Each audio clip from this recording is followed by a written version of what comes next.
Slide number 14 is your finger positions using right hand 5 fingers and left hand 5 fingers for piano.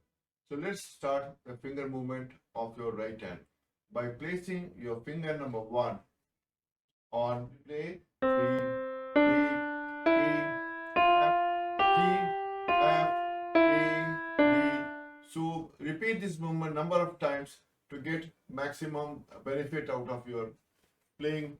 The fingers will become very swift and soft, and you can have a control of the fingers because you have playing the notes by the touch of your tip of your finger, so to get the control, not in a flat way, just on the tips. So you get the control and the sensitivity of the hand finger happens because of that position. Similarly, we will use the left hand on the C number 2, C1, C2, C, D, E, F, G, F, E, D, number of times similarly to get your movement comfortably.